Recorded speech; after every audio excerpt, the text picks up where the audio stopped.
it comes to narcissistic individuals who believe they're entitled to just have everything their own way and are incredibly exploitative and lack the empathy to care about others, they display a lot of bizarre behaviours that we can't always wrap our heads around. And one of these is their dry begging, which is where a narcissist will go all out to indirectly ask for something without explicitly stating the need for it.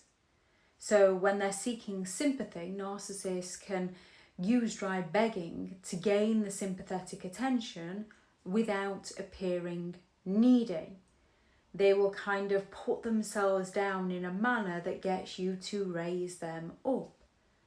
To avoid direct rejection, they'll not ask you something directly. They'll avoid asking the question directly, so you can't potentially reject them, which could potentially harm their ego. Instead, they'll skirt around the houses and they'll keep going and they'll keep dry begging until they get what they want from you.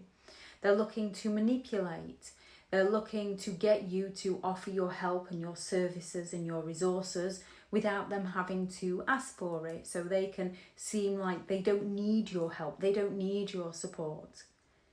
And then when you ask them directly if they can help you out with something and they will not do it, they refuse to do it, and you kind of respect it, yet at the same time you think, oh, after all I've done for you. And if you dare say that to them, which they'll happily say to you, when they want something and you say no to them, they'll turn around and say, after all I've done for you. You can be doing the maximum for them.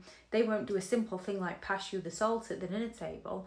You can just sit there flabbergasted and say out loud, after all I've done for you. And they just turn around and say, well, I never asked you to.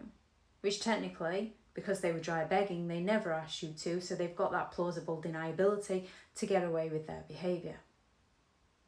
All this is going to cause a lot of confusion and frustration within you, which can lead to that build-up of resentment, lead to outbursts of anger, to which a narcissist will sit back and say, wow, what's your problem? I think you might need some help. I think you might be going a little bit crazy. They go all out to chip away at you to make you look like the issue so that they can play the victim in the reality that they created.